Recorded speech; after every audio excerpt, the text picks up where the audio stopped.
There's certain bridges in your life that need to be burned because there's certain things that your life cannot afford to go back to. From the NFL to becoming one of the most followed voices in personal development, Trent Shelton has spent over a decade helping people face reality, release negativity, and find their purpose. The best way to harbor true strength is to conquer pain at its deepest level. Every single successful person I know, they have a strong why that comes from a trauma.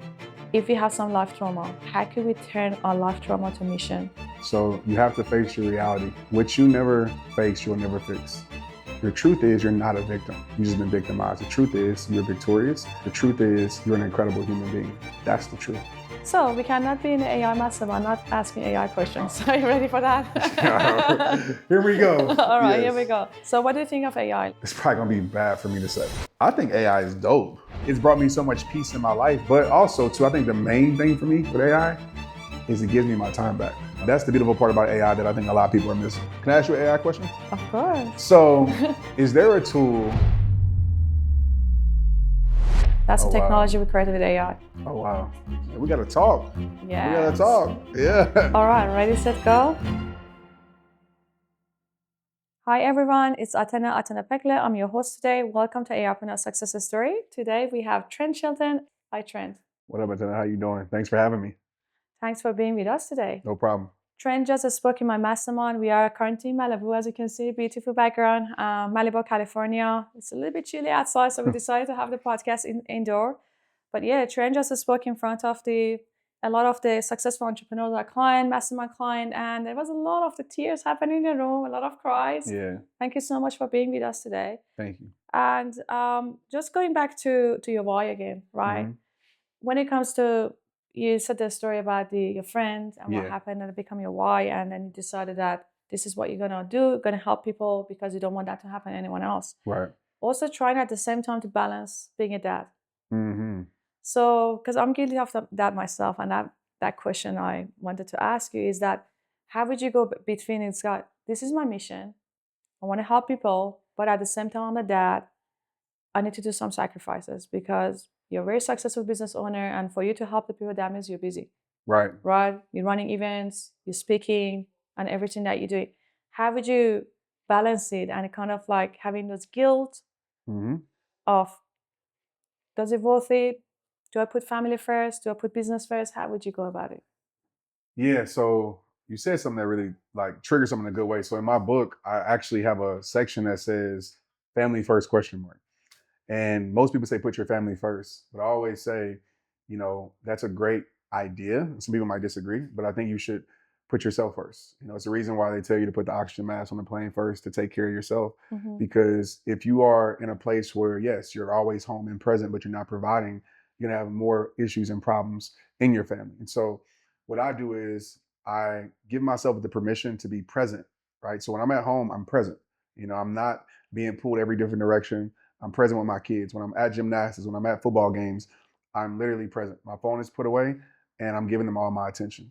When I'm here, I'm fully present. And so it's about finding harmony. I feel like balance is almost impossible because there's so many things that get you out of balance in life, but it's just about finding harmony and having an end result. And so with my children, they understand why daddy is doing what he's doing. And it's to provide more time freedom. So daddy can be the one that's at your school event and no other dads are there, right? Daddy can be the one that's at your practice watching you and like, I'm the only person in the stands. So it takes some sacrifice in order to provide that lifestyle of time freedom. And so long as they understand that, and this is not a forever thing, and you're figuring out ways to build something that gives you more time in the valuable years of your kids, I think it works out. That's amazing. How old are your kids? So I have a 17-year-old son. I have a about to be 10-year-old daughter and a 6-year-old daughter. All right. So when you started the business, when was it exactly when you started going all About in? 2011. I mean, it became like a thing in 2009 where I was like, it's rehab time. But 2011 is where I really started taking it serious. So Tristan was about 3 years old then, 3 to 4. Okay, so same age as my son. Yeah. He's 4. The 4 years old doesn't understand much, but Yeah. 7 years old mostly understand about this is the season. Mom is working hard. She's got mission. That's right. But with the 4 years old, he doesn't really understand. Just like waking up, where's my mommy? Yeah. Right. And it's tough, and it's tough. And I don't think there's a blueprint on how to be a mother or a father. I think we can always get advice, but every person is different, right? Every child is different. So I always say, I'm never going to neglect the child to be like, I got to go. But I just try to sit down and explain and be like, hey, if I need to take a break, I'm okay with taking a break. Of course, I can't take a break where the business doesn't function, but I've set up my business to where, I can have more time. If I got to lose a little bit of revenue here because I'm not speaking as much, as okay. We still can sustain. And so I always wanted to build a business that, didn't have to depend on me all the time. That's good. So with your daughter, so back then when you were traveling a lot when she was 3? Yes. Yeah. And can you share a couple of tips about like how would you go about that dad's guilt and try to keep her happy? Try to keep her happy, Yeah. like my daughter. Yes. Well, at the time it was my son. So right Back now, then? like my kids, they kind of, it's the cool thing, so they understand it. Like they're in YouTube, so they're like, my dad's a YouTuber and all the things. So like Tristan, though, during that time, it wasn't as popular to be an influencer, right, or a creator. So my girls love it. So they love being on stage. They're like, look at my dad. They pull up videos. They feel very proud. But Tristan, during that time, it was hard because to even be more transparent, me and my wife at the time, we weren't together. So Tristan lived in Indianapolis. And so it was already hard for me because I was playing football. I wasn't around my son as much as I would like to be. And I'm a present father, always have been. So that hurt me. And so, and it wasn't anything she was doing. It's just I was traveling from city to city, team to team. And so when they finally moved down, and I was like, man, now I got to leave again so much. And so I would just tell you, like, there's no perfect blueprint, but be present when you can be present and show up. And again, have the conversation. They might not understand it, but you can't allow that to make you feel guilty because now we have a life where, my kids don't understand even how blessed they are, right? They're not spoiled kids, but even the normal things that really aren't normal, I think is normal because father, dad, myself, my wife, we've been on to work so hard to give them that lifestyle. So you just got to have an end goal in mind when you're doing it. And it's not going to be perfect. Your kid's going to say, I miss you. They might be mad at you, but having those conversations matters. Mention about the proud of you being YouTube. Tell you a story. My daughter told her friend, she told me about that. She told me about this last week. She said, Mommy, my teacher asked me, oh, what does your mom do? She's traveling all the time and going to America. I said, I Google her. Yeah.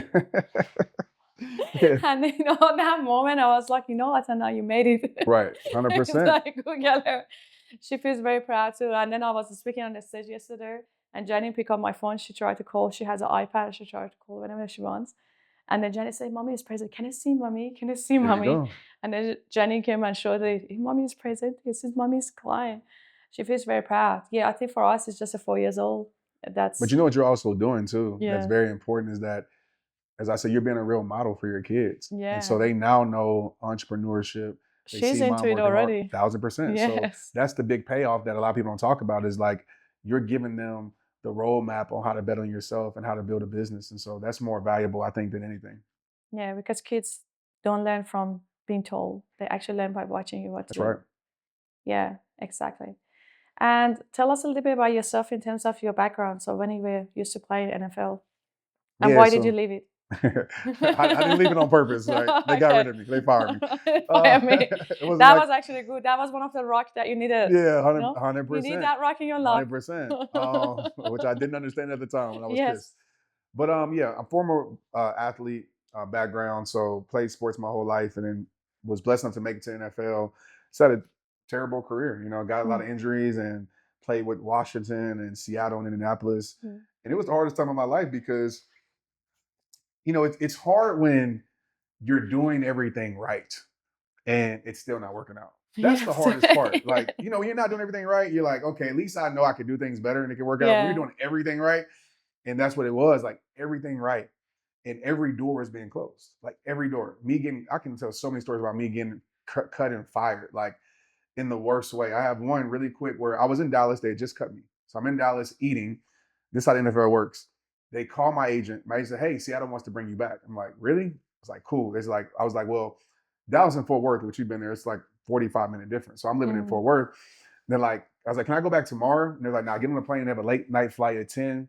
You can just get on to, because we need you here tomorrow to go through all your tests and all your stuff like that, physicals. So I drive to Fort Worth. I'm excited. Like, I'm on Facebook. I'm texting my parents, everybody, like, I'm going back. Yeah. Drive to the airport, literally about to get on the plane, my phone rings. No. You already know. I know It's a what you're gonna say. I 206 know. number. And I'm like, hello? He's like, hey, if you got on the plane, I was like, no, I'm about to get on right now. He's like, good, don't get on. Like, we changed our mind. And I'm like, what? That was like that was the lowest I was at the time. Yeah. I was like, man, forget this. Like, I'm done. And so that was like the emotional roller coaster.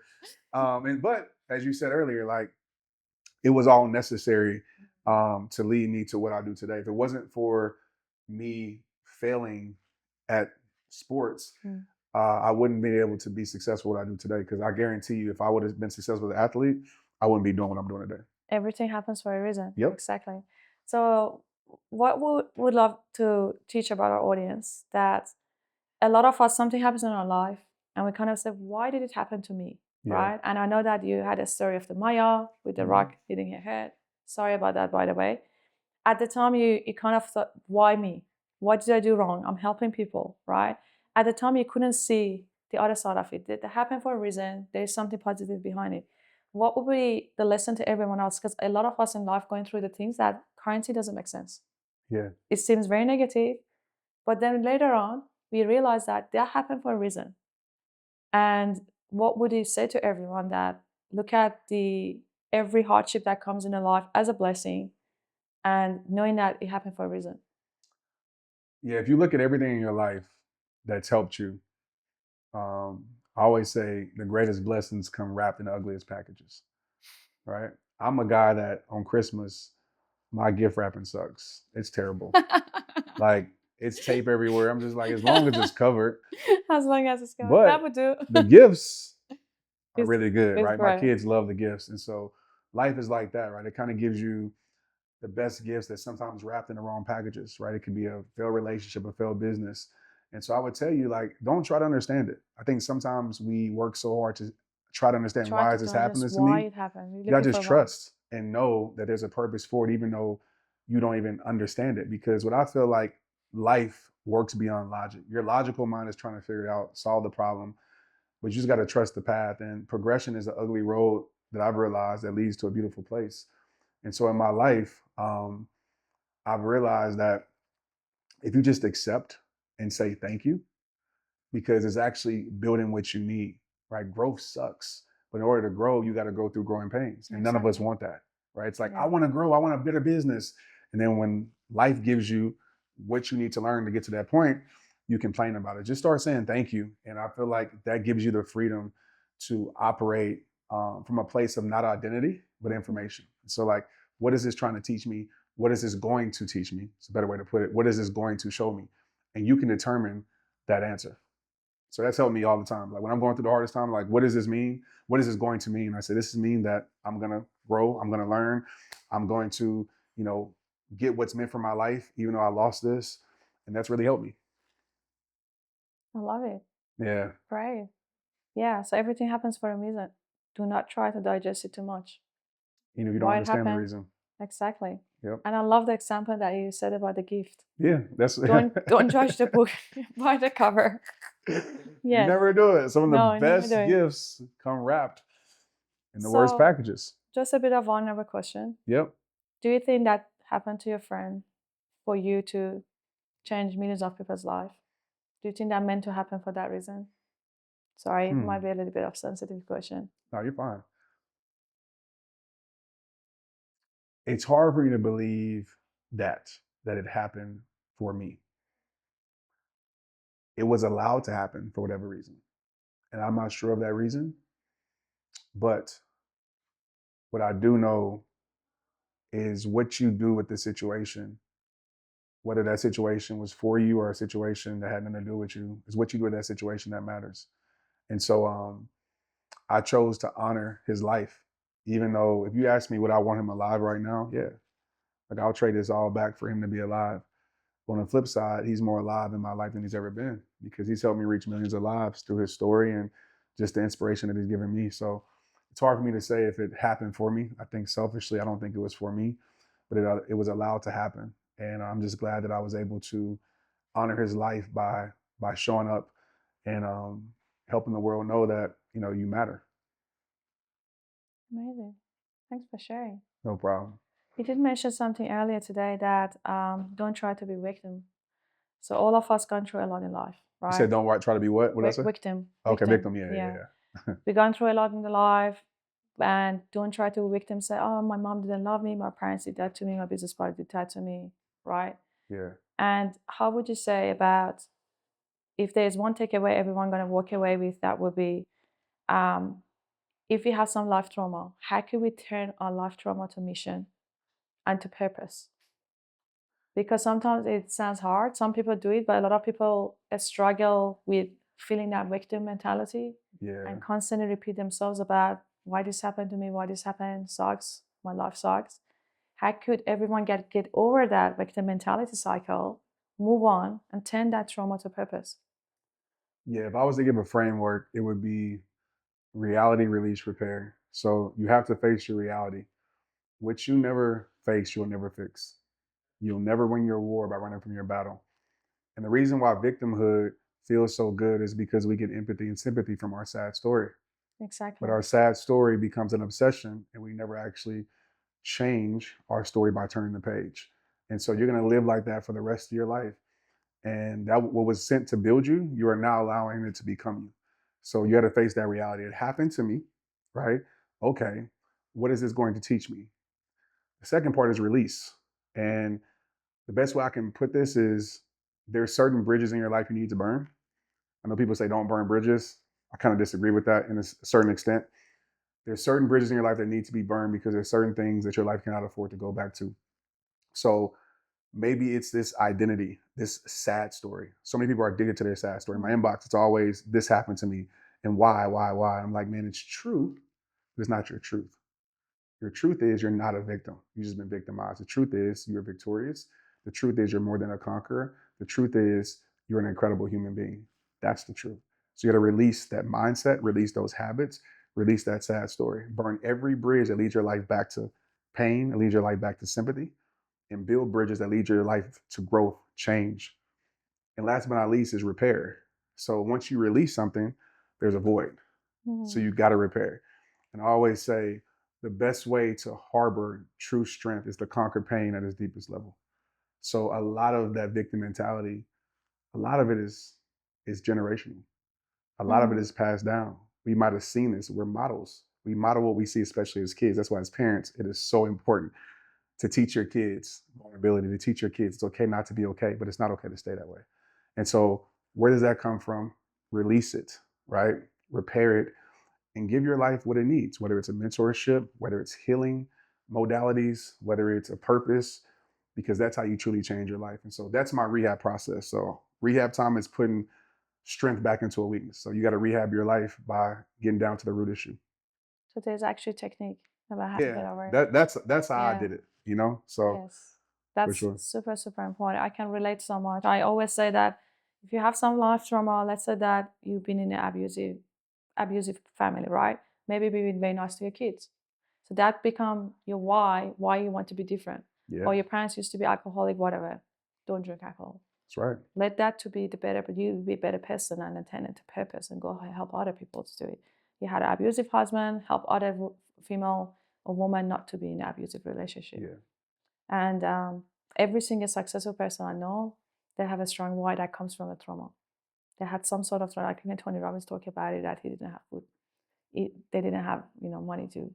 He was going to bed hungry and all of that sort of thing. Like he's saying that become a purpose for him, to be able to feed millions of people. Yeah, it's a choice. Exactly. You use that as an excuse and a reason to justify why your life isn't, or you use it as motivation to say, I'm not going to become it because I've seen this my whole life. Yeah, exactly. And you mentioned something earlier about everything is our problem. I love that one so much. I have a quote very similar. Everything's my fault. Yeah. When I said, I was like, this is a part of our entrepreneur's manifesto. Everything's my fault. Yeah. And I do remember the first time that I wrote it, some people got a bit offended. They did. I was like, what do you mean everything's my fault? Like, I didn't like it. I went back to Jenny and they said, I don't really like it. What Altena says, like, she means everything's my responsibility. That's what she means. But did you want to clarify that a little bit? Because that's a really, really good one for everyone that hearing this. Like, why did you create that? And why do you think everything's your problem? Yes, because you have to understand, in my line of work, my inbox is filled with everybody complaining, right? Yeah. And I always say, I love you. I really do. I just love you too much to keep it the same. So I get it because it feels good to complain, right? Find a reason to justify why your life is the way it is. And so what I realized is that as long as and I learned this from my life, as long as I was blaming everybody else, it felt good about a change that wasn't happening. So you can blame a friend, like this is a bad friend and they're toxic and blah, blah, blah. Okay, that feels good, but it doesn't change anything. Doesn't change anything. And so Exactly. I always say, instead of pointing the finger, To point the honest. thumb Yeah. and just say, it's on me. So Yeah. where your life goes or doesn't go, it's not on your past. It's not on whoever else you're trying to put it on. It's on you. And so I've been saying that a lot lately. I am the problem. When I first said it, it's funny because I can tell rooms when I say that, a room that is full of people who aren't used to taking accountability, ownership, they get very quiet. And I see those faces like they're offended. They're like, but then I say, if I'm the problem, what does that mean? It means I'm the solution. And how I break this down, right? It's like, best way I can say you have a friend, right? A friend that's toxic or a friend that, say, gossips, right? You know that's who she is or who he is. The problem is not them being who they are. The problem is that you keep giving them information, expecting them not to tell nobody. The problem is you keep expecting them to be somebody different than who you know they are. So that's why I say the problem is not in them being the problem. It's you expecting them to be something different. And so, oh, I can be the solution. I can stop telling my friend my business. Cool. Now it's fixed. And so that solution, it all starts with you, has changed my life 100%. Exactly. Because if you are the problem, you're also the solution. Absolutely love it. It's pretty simple. It's pretty simple. Then you are in control of it, basically. What about the things that are out of our control? Sometimes bad things Yeah. happen. It's completely out of our control. Yep. How would you go about that? Yeah. I always say that you have to let go of what you can't control, because the problem is things that aren't in our control, we try to control it. And so my motto is just let go and let God. My motto is that it isn't for me to fix it. It isn't for me to change it. My motto is to release it to the world, to let it be, and I think sometimes as human beings, we want to be fixers and problem solvers, especially as high level performers, right? We want everything under our control. Like, I want to fix it. And some things we can't fix, but some things aren't meant to be fixed. So you have to learn how to let go and just release it. And that's really helped my life to say, you know what, this isn't my responsibility to fix you. This isn't my responsibility to change you. And I think a lot of that is with people in relationships, right? We're trying to change a person. You cannot change a person. Exactly. When people come to me and say, Trent, you changed my life, I'm like, no, I didn't. I didn't. Like, I just gave you information. I give this information to everybody. Right? Doesn't mean I'm creating your change. You created the change by applying information that I was giving you. So things out of your control, don't let it consume you. Just say, let it go and trust that it's for the good of my life. And hopefully one day I'll understand why it happened. And if it didn't happen, if I didn't understand that, then I'm okay with it, because, it's not meant for me to understand. And so I've learned how to get to that point in my life. Just let it go. Let it go. Just let it go. Let it be. Let it go. Let it be. Let it That's be. my thing. You're right. I even tell people with this, like, in situations, just I let people be right. Just you're right. Let it go. You can have your opinion. You're right. Great. You don't like me? You're right. So it's brought so much peace to my life, not worrying about those things. Amazing. Thank you. So who are the top 3 influences in your life? The people that influence you the most? So how do you want me to answer this? Do you want me to answer it like people that they might know, or like my real influencers? Your mentor. My mentors? Yes. People that they know. Okay. So I would say, people that inspire you. You got, it's always hard, because, and I'm not trying to say this for the camera or the podcast, but I always say this is like, if you can think of like 2 names that this person changed my life. Outside, I'm going to give you my real ones, okay? My father, my mother. They're my heroes, 100%. And then my kids, 100%. I'm a guy, and this is real. Like, I'm not obsessed over titles. I'm just not. And maybe it's because I've been in a place for a lot of my life to be like, I guess, what people would say up here. I learn from everybody. Like, you can be my mentor, right? A mentor is anybody you can learn from. Now, if you say, if I can have like, who's helped me, I would say Tony Robbins has helped me. Yeah, 100%. For sure. Going to UPW and Date with Destiny definitely helped my life and changed my life. Oh, Date with Destiny. I would say, now his partner, but like Dean Graziosi, from the point of selling. Like he really opened up my mind because I didn't want to sell nothing. I was like, bro, I'm not selling anything. He's That's very like good seller. bad. That's like selling is bad. And he was like, selling is service. He used to have the same mindset of me until that. If you don't sell, you don't change lives. Yeah, exactly. Exactly. So I would say selling wise, him, and then if I could say somebody that from a heart perspective and just a realness perspective, it's Tupac. Both? Tupac Shakur. So Tupac was always a mentor of mine. I didn't agree with everything, but how he led with his heart and how he really shifted this industry of music and how he stood for something. Now, sometimes he was wrong, but the boldness, I've always admired that. So, yeah, I would say those are my three in different areas of my life. Oh, thanks for sharing. For me, not Tony Robbins, obviously the first one. Yeah, for sure. Yeah, 2022 changed my life. He honestly did UPW in Sydney. Yeah, they were Had a definitely. lot of breakthroughs and tears and a lot of things that, I grew up and saying that rich people are bad people, blah, blah, blah. And all of a sudden, Yo, what was it? Your bank account shows how many people you help. there you go. That's so real. That my obsession came from making money. Yeah, that makes it real though. You can't help Yeah. nobody if you ain't got no money. Yeah. You know what I mean? At least in that way. I mean, there's different ways to help people, but the more money you have, the more good you can do. Exactly. So we cannot be in the AI mastermind not asking AI Oh, questions. Are you gosh. ready for that? Here we go. All right, here we Yes. go. So what do you think of AI? How do you feel about everything? Do you feel scared or you feel like that? I don't care. I can leverage it, grow my business. I'm not feeling any threat by it. I think AI is dope, to be real with you, Yeah. because, and I think it's been around. I think it hasn't been in the forefront as much, Yes. but it's been around, technology and things, and it's probably gonna be bad for me to say. But the thing that I love, I mean, the thing that I would say the bad part about obviously is job replacement and things like that. Like I wish there was some way, because I know how hard that could be. But on the other side too is like being a entrepreneur, business owner. You can like hire the wrong people that like drain you.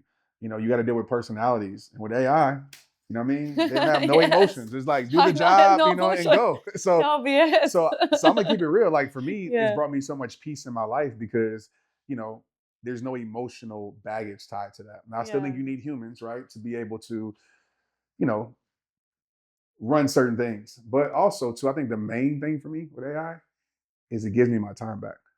Yes. The things that would Exactly. take, we're just talking, man, Good this would have talk. took like 10 hours, like 10 minutes. And so Yeah. now I'm having more time and things around in the background where I can be more present for the things that matter. So that's the major thing for me with AI is like, how can I get time back? Because I'm obsessed with time. And it gives me so much time back right now.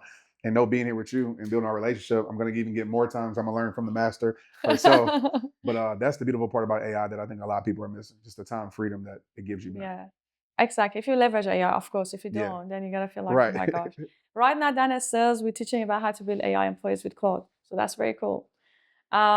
So what are your top 2 or 3 favorite AI softwares?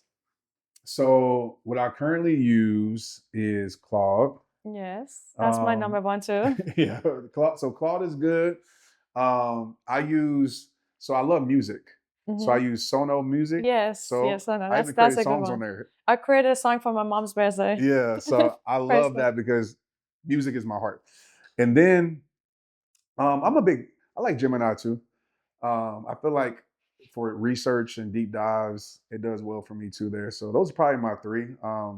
Outside of that, some video editing. I know they added some tools to, even with CapCut, but I am looking for like the best like video editing software AI. So I don't know if you have any insight in You that, but could that's build it like with Claude now. it's what? With Claude, you can build Oh, one. Claude, oh, you can? Yeah, Oh. yes. It's basically replacement of Clap and Opus Clip and all of that. Oh, It does really? the same thing, yeah. Well, Have a chat with Philip. yeah, I will. Yes, definitely have a chat with it. A lot of the AI software is basically getting redundant because of the Claude. Claude work. That's If all you you know how to need. build it, yeah. You just need to build a skill. Yeah. What does the skill look like? Get it from someone else, import it. It does the job for you. It's like a prompting. Okay. You have a good prompt, connect it to whatever you want. It does the job. Can I ask you an AI question? Of course. So, is there a tool? And I asked somebody this probably like 8 months ago. They said it wasn't ready yet. But say like as a speaker, right? Say that I want to reach out to, booking agents or, event coordinators. Is there a way to do that and streamline it to where it can find the contacts or the emails for you. I mean, obviously, I guess it has to be, updated or something like that as far as the correct emails and stuff like that. But is there a way to do that?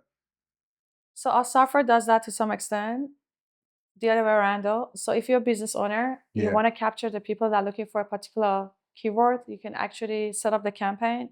Anyone go search for that keyword in Google, search engines, social media, we capture them within 2 minutes. That's Oh, the wow. technology we created with AI. That's insane. But only in US available. We don't capture 100%, we'll capture it with Persian. So as long as there's a volume, let's say that anyone looking for event coordinator, right?